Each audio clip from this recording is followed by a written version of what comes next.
En fait, cette réunion, c'est vraiment une réunion informelle où on a voulu vous inviter au siège de la démocratie, au siège du Parti socialiste, parce que c'est votre maison. Et je voudrais remercier le ministre d'État André Flahault qui a commencé ce combat pour le Congo il y a très très longtemps. Je pense que beaucoup ont pu travailler avec lui à l'époque quand il était ministre de la Défense ou président du Parlement. J'aime toujours raconter cette anecdote que c'est en 2013, quand André Flahault était président du Parlement, on était venu le voir avec un comité pour lui présenter le docteur Mukwege afin qu'il puisse introduire la candidature du docteur Mukwege comme prix Nobel de la paix. Ça ne lui a pas pris 3 heures pour dire oui, je le fais. Il a vu le docteur, ils se sont entretenus, je pense, pendant 30 minutes, et puis il a dit voilà, je le fais, je prends la cause. Voilà, c'est quelqu'un qui est toujours des nôtres et il a une expérience extraordinaire. Il a mené beaucoup de combats pour le Congo. Moi, je viens de faire mon entrée au Parlement fédéral. Et si j'ai pu faire mon entrée au Parlement fédéral, eh bien, c'est parce qu'il y avait d'autres éminents députés qui m'ont précédé. Et je fais le suivi de ce qui avait déjà été commencé, le texte qui avait été déposé par lui. Donc, je vais d'abord lui donner la parole. Il va dresser...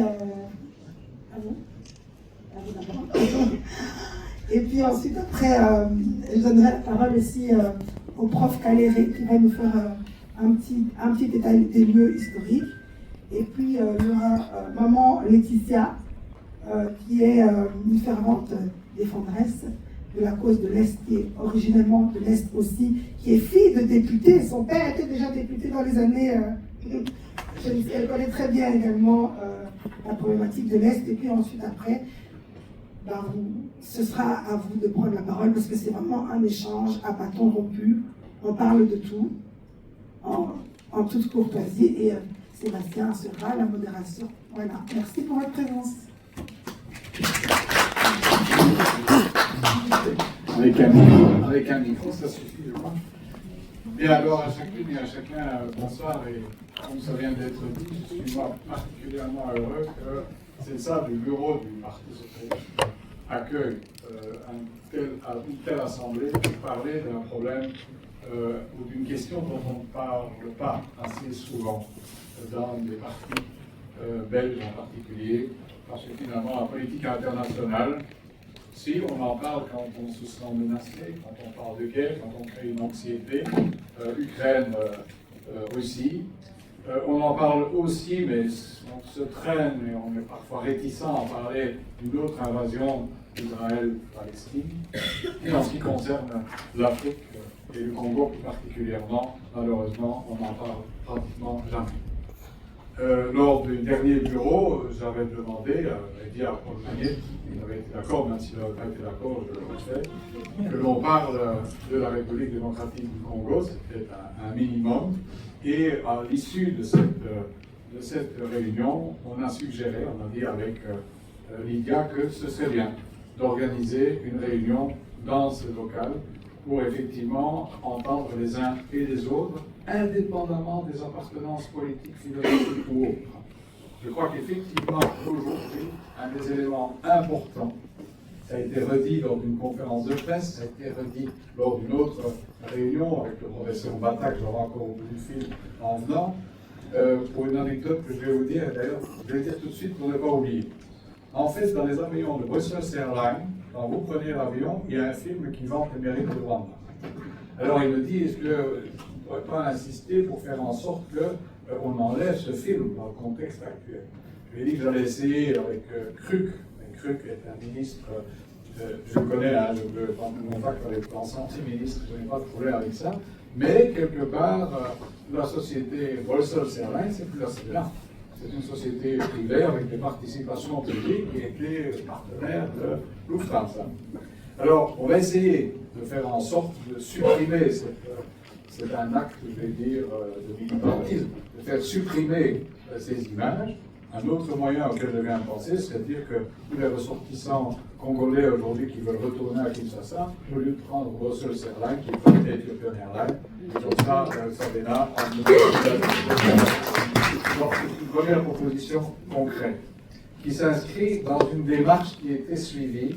Oui, c'est vrai, au Congo, depuis 95, etc., il y a quelques semaines, j'étais encore à Bukavu et à Goma.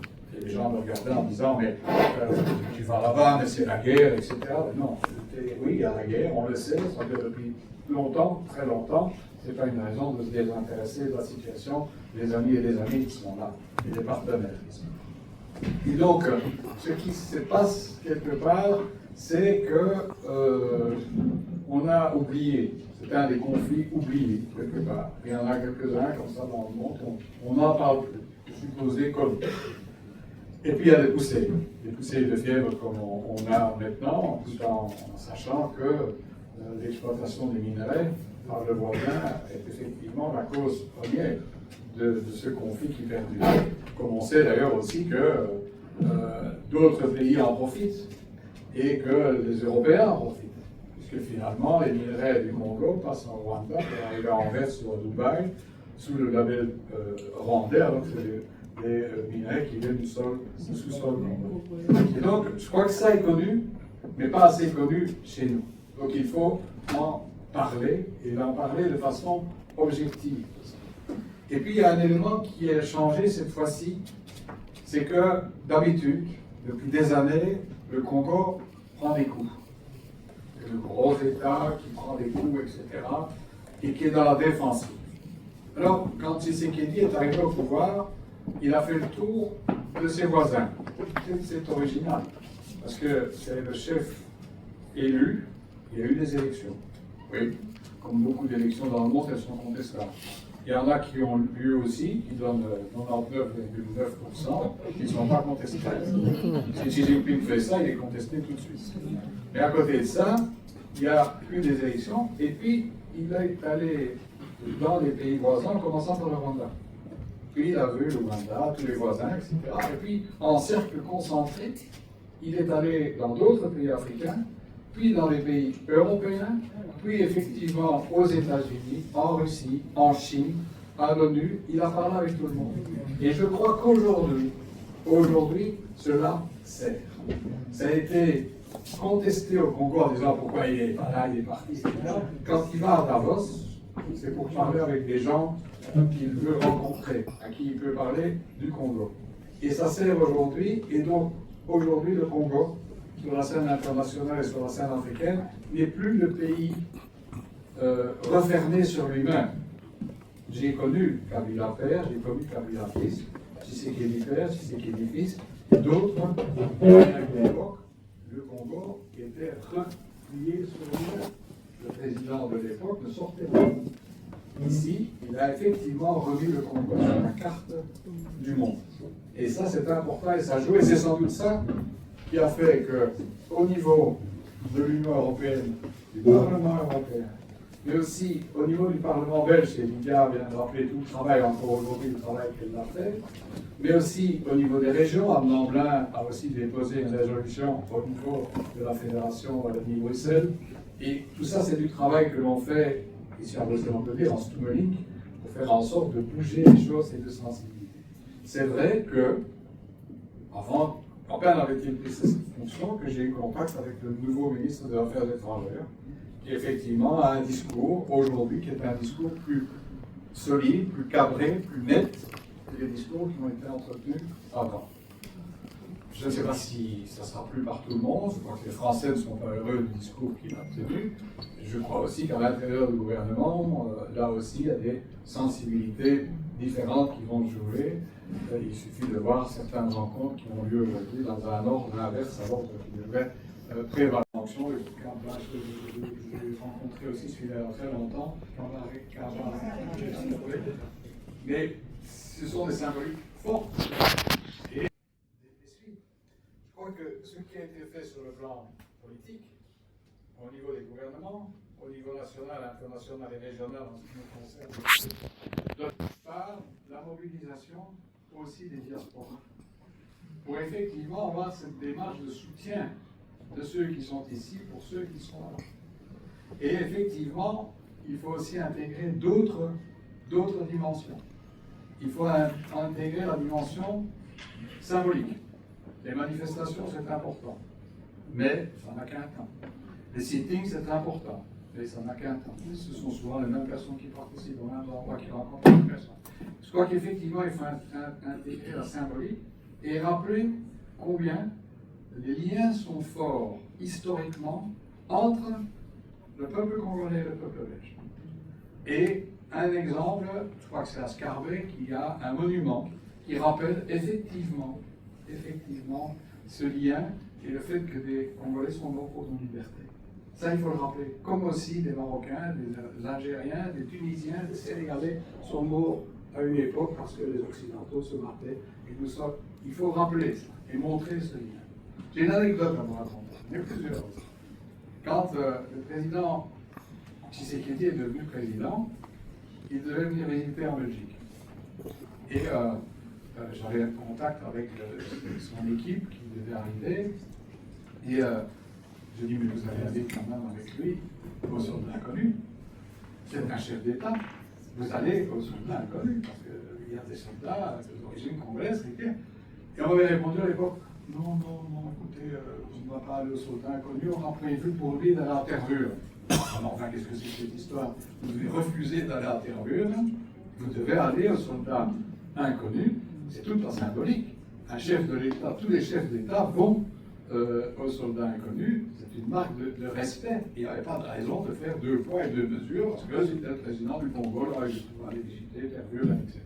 Donc c'est ça, c'est dans ce genre de détails, de protocole, de symbolique, mais aussi les autres dimensions. La dimension culturelle. Par la culture, par les acteurs de la culture, que ce soit dans le cinéma, que ce soit dans la rumba, que ce soit dans d'autres, il y a moyen de mobiliser aussi et de mobiliser la population jeune. Il faut aussi jouer sur le sport. Alors, je ne sais pas, vous avez sans doute été attentif, mais quelque part, le Paris Saint-Germain et d'autres ont retiré le sigle Rwanda qui était sur leur maillot au foot. Et certains championnats du monde sont aujourd'hui en balance. Je le tiens d'un autre député d'origine congolaise ici en Belgique, c'est Compagnie, dont le fils est un entraîneur, je ne sais pas où, il est entraîneur quelque part. Mais quelque part, si au niveau du sport, au niveau de la culture, au niveau de la sensibilisation de la population, si dans les écoles aussi, on parle de cela, plutôt que de s'arrêter à avoir la question voyage dans notre pays, si on parle de cela, on aura une mobilisation plus solide et plus forte, pas uniquement de simples manifestations. Et c'est ce travail-là auquel nous devons nous employer. Et la réunion de ce soir, elle est là aussi. C'est la démonstration qu'un parti, le Parti socialiste en l'occurrence, eh bien, peut effectivement être à vos côtés pour effectivement défendre le peuple congolais, défendre la souveraineté du peuple congolais, mais aussi l'intégralité de son territoire. Des valeurs qui sont des valeurs, je vais dire, universelles, et qu'il n'y a pas de raison d'avoir des applications à vitesse distance selon que les pays sont loin, selon qu'ils sont au sud, au nord, etc. La loi internationale est valable et doit être appliquée de la même façon partout. Je crois que le Congo est dans son bon droit aussi. Et nous avons le devoir, comme démocrates, de défendre les gens qui sont dans leur bon droit. Il faut effectivement condamner de la même façon, comme on l'a fait avec beaucoup d'énergie et de rapidité Poutine, en multipliant les sanctions. Comme on a hésité de le faire, on l'a fait, mais finalement sans succès ni sans suite avec Netanyahou.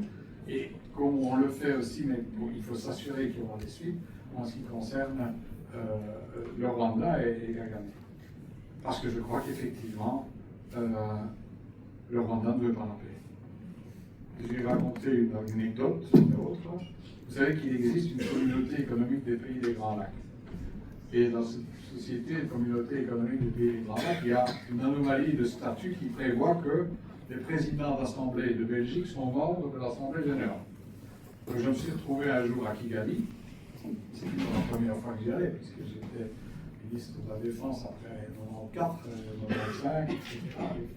Et je me suis retrouvé là, on était à quelques-uns, et je disais, finalement, pourquoi est-ce qu'ici, dans cette région, on n'a pas le même réflexe que celui que nous avons eu quand nous étions, après la Deuxième Guerre mondiale, qu'on a créé la communauté économique du charbon et de l'acier entre les ennemis, la France et l'Allemagne, et la Belgique qui a participé aussi, etc. Et en fait, on valorisait les richesses partagées pour en faire des richesses communes dont les peuples bénéficiaient de part et d'autre. Mais pour faire ça, il faut être deux. Et bien manifestement, j'avais en face de moi un mur. Je parlais à Kagame qui était un mur. Je refusais d'entendre toute solution qui aurait permis de finalement peut-être apaiser et peut-être enrichir cette période, cette partie de l'Afrique au cœur de l'Afrique. Seule chose, une minute de silence pour toutes les victimes, femmes, hommes, enfants, qui tombent sur le terrain de manière innocente.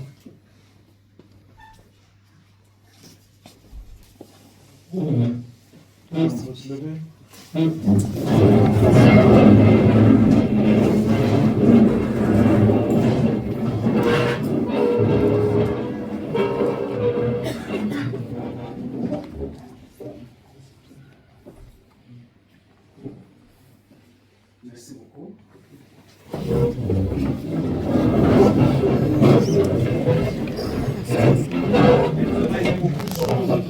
Les symboliques, les monuments aux soldats inconnus en lien avec la guerre et les deux guerres mondiales. Mon grand-père, c'est un ancien combattant de deux guerres mondiales, mais alors pour les comptes de la Belgique. Et donc, je les remercie beaucoup d'y penser. Mais je voudrais bien plutôt échanger avec vous sur l'ensemble de travaux que nous faisons, une réflexion qui va aussi en découler. Nous faisons des enquêtes de terrain. Ce livre est en anglais. Il y a aussi une version française que je n'ai pas pour le moment.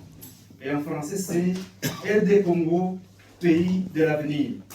C'est une enquête qui a été faite sur l'ensemble du Congo, sauf le Bandundu, la seule province où je n'ai pas pu encore être jusqu'à aujourd'hui. Mais nous avons rencontré quand même des personnes de Bandundu à travers les provinces, à travers les universités et la société civile. 896 questions sur l'avenir du Congo et tous les domaines possibles. Ça, c'était pendant 3 ans, entre 2007 et 2010. Ça, c'est l'enquête de terrain. Ici, nous avons 2 parties de l'enquête documentaire qui nous a été demandée sur terrain aussi.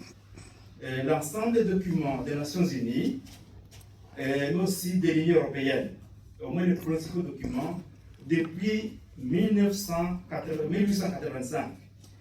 Et ici, un des documents, c'est vrai, il y a l'aspect droit humanitaire, c'est le volume 2. C'est un travail en 10 volumes. Le volume 2, c'est humanitaire.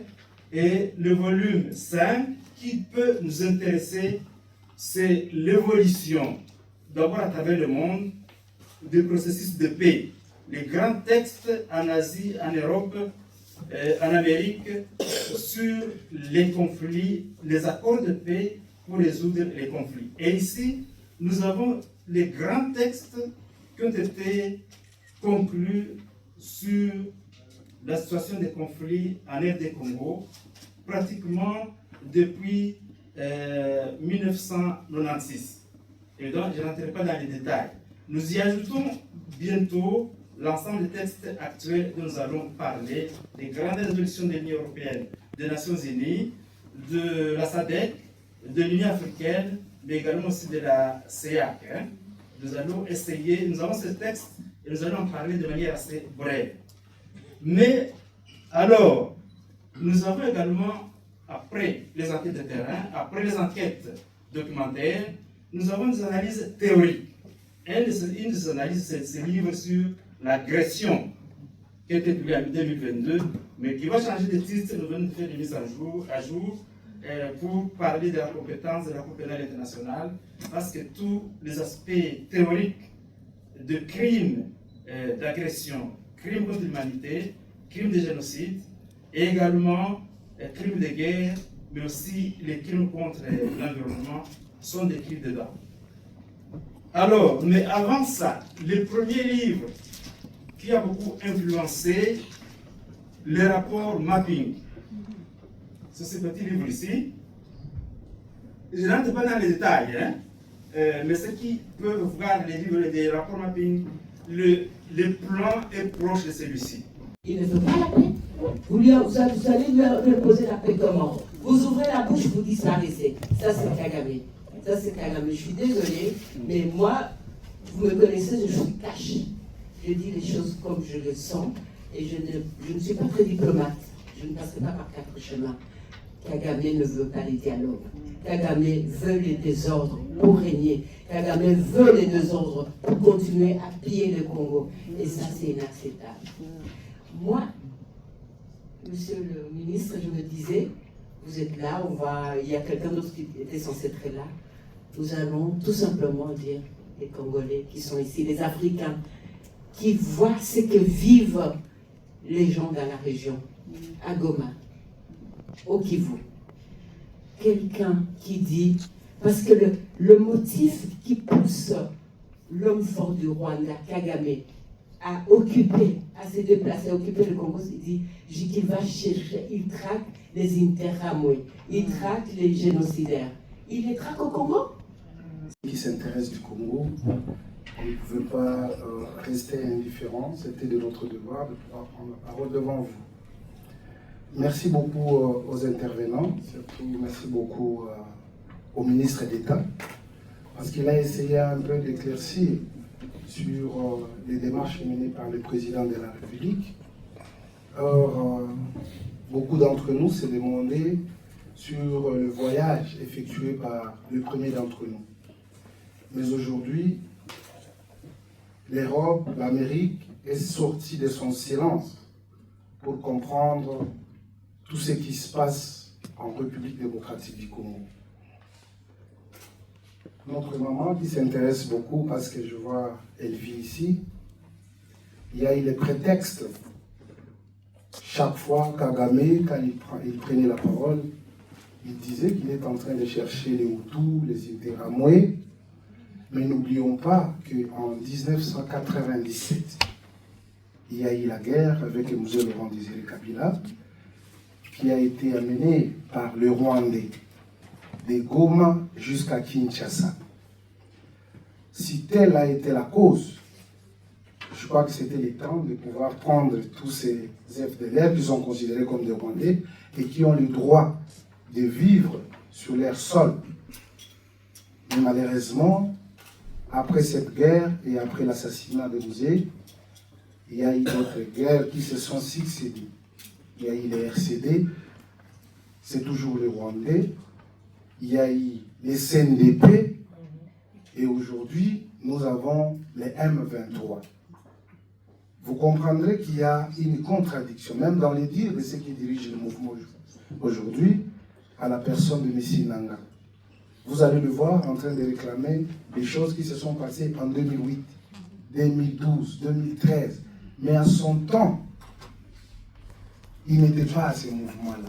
Donc, on est en train de lui faire porter les chapeaux. Mais je vais profiter de ces temps pour vous féliciter. Vous les Congolais de la diaspora, partout à travers le monde. Vous avez démontré comment vous êtes attachés à votre patrie, malgré, comme vous le savez, sur le plan politique, on ne met pas sur la même direction, nous tous, chacun a sa conviction politique, mais vous avez mis tout ça à côté et vous avez vu l'intérêt de notre nation. Parce qu'on n'en a pas deux. On n'a que la République démocratique du Congo et nous devons être fiers. Et cette fière a été démontrée sur l'ensemble du monde que les Congolais veulent vivre dans l'unité, mais aucun pays limitrophe, aucun pays étranger peut se prévaloir de sa propre culture et surtout avec ces velléités expansionnistes connues de tous, avec M. Kagame, qui, au départ de sa superficie, c'est un petit pays. Mais le Congolais se demande où est-ce qu'il tire cette force de pouvoir agresser notre pays. On comprend qui a une complicité qui ne dit pas son nom. Le président l'avait aussi expliqué l'autre fois pour dire que ce soit à l'Union européenne, que ce soit à la France, la Belgique, avec qui nous partageons d'ailleurs la même histoire. Parce que si c'était la colonisation des Sénégalais avec les Français, ils ont quand même, jusqu'aujourd'hui, la France a quand même une parole. Et nous aussi, nous y pensons qu'avec la Belgique, cette histoire ne va pas se limiter aujourd'hui. Mais malheureusement, tout ce qu'il y a dans le sous-sol congolais, nous avons des partenaires, et surtout le président de la République, ne cesse de marteler pour dire nous avons besoin d'une coopération gagnante. Nous avons le sous-sol, nous avons les minéraux, et que ces minéraux peuvent être utilisés en Europe. Et ici, je me rappelle de ces grands à qui nous avons appris la politique, et Chelsea qui disait toujours, vous avez vos machines, c'est vous qui créez les usines. Nous allons profiter justement parce que nos enfants auront des opportunités pour y travailler. Et quand vous allez extraire tout ce que vous avez besoin, vous allez payer les taxes. Et dans la coopération gagnante-gagnante, le Congo aura son pourcentage. Et vous, en tant qu'investisseur, vous aurez aussi le vôtre.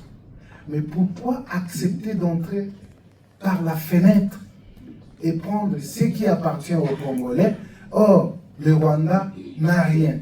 Le Rwanda n'a pas de cobalt, le Rwanda n'a pas de l'or, mais vous verrez sur les palmarès, les Rwandais exportent plus de 98% de l'or aux Émirats arabes unis.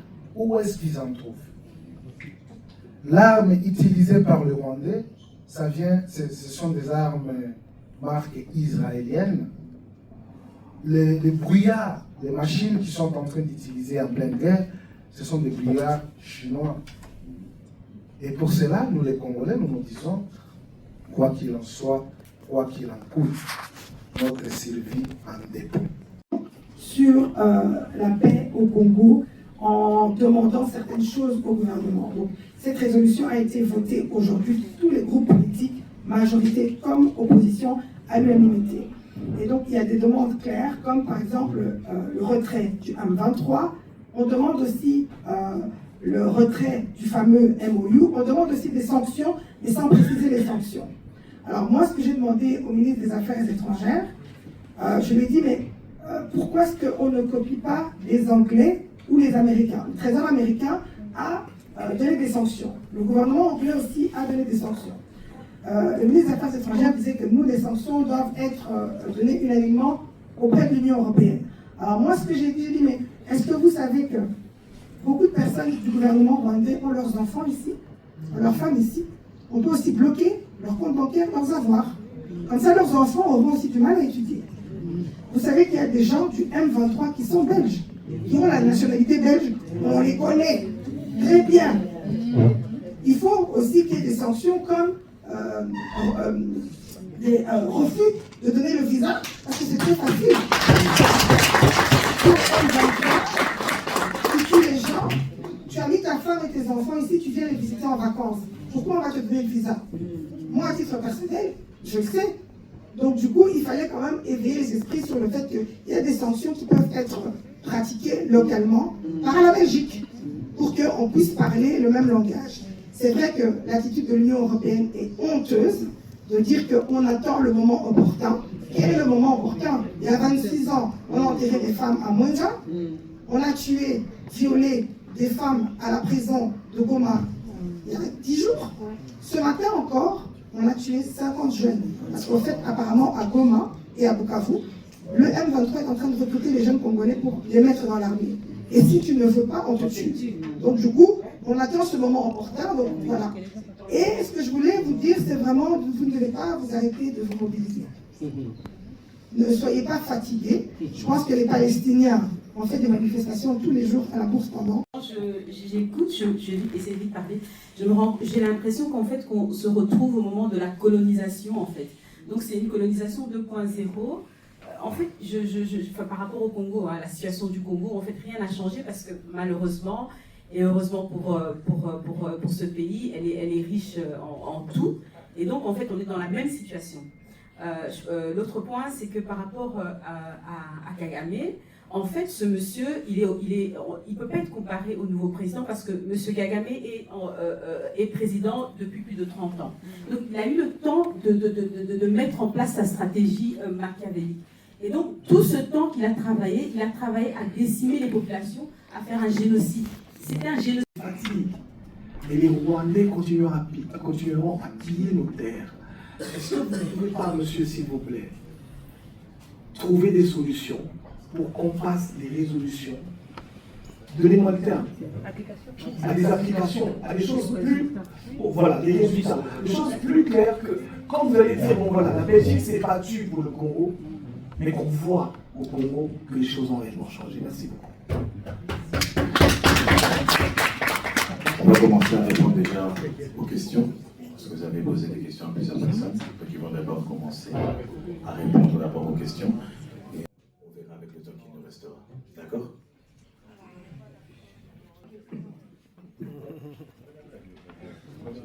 Merci beaucoup, monsieur le modérateur. Je commence par la question de la sécurité de notre frère, j'oublie encore le nom. Rémi, oui. Je vais lier avec l'intervention de madame, qui a quand même tout balayé. Comme vous savez, chez nous, on a eu ce problème de l'armée depuis. Kagame avait eu des temps. Comme vous savez, ils ont mené la rébellion avec Mzo Laurent Désiré Kabila. Ils sont entrés à Kinshasa. Et ce n'est pas un secret pour personne. Le chef d'état-major général de l'armée rwandaise, c'est celui-là qui était aussi le chef d'état-major général de notre pays. Et n'oubliez pas qu'au sein de l'armée, nous avons des Rwandais qui ont été découverts justement par rapport à cette guerre. Et quand ils voient leurs frères arriver, ils font des défections. Et ils sont nombreux. C'est par là où nous aussi nous posons la question de savoir comment Kagame fait passer le mensonge au niveau de la communauté internationale. Or, nous, chez nous, on n'a pas un problème de tribus ou des appartenances.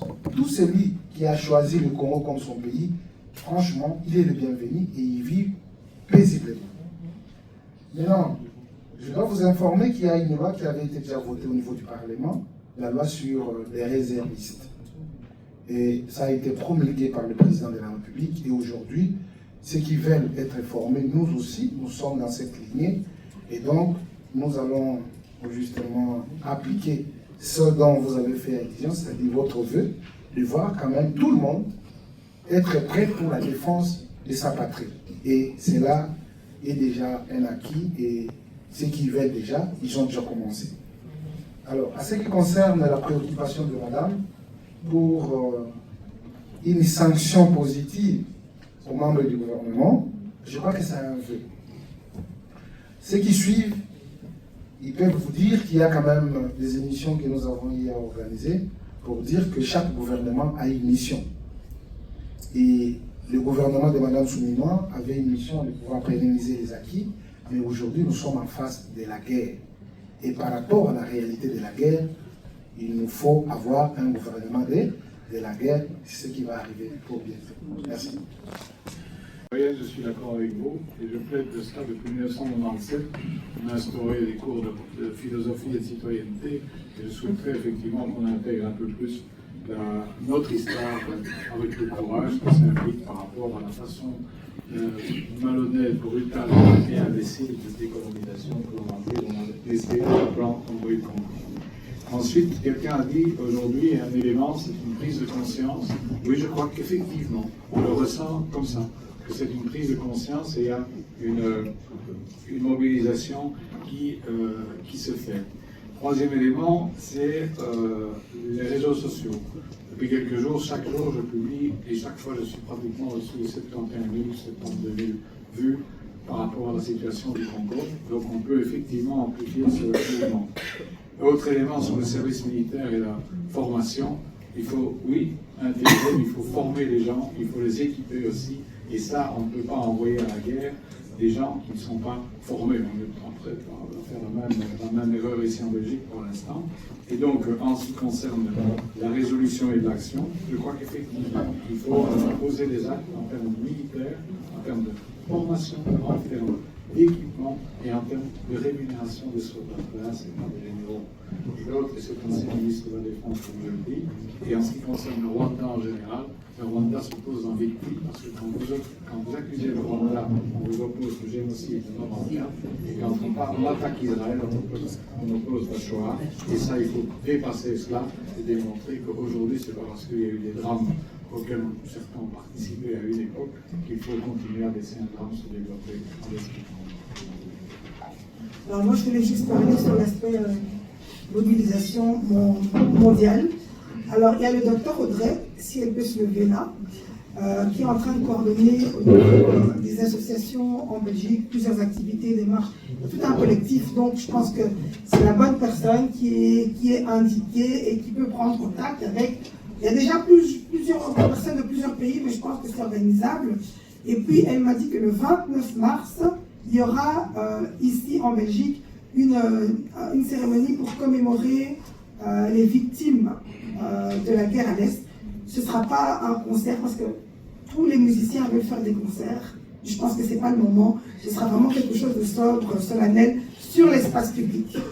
Ce sera au Mont des Arts où on va commémorer la mémoire de toutes les personnes. Ce sera notre deuil en fait, pour que l'opinion publique voit en fait que le peuple congolais est en deuil et pleure ses morts. Voilà.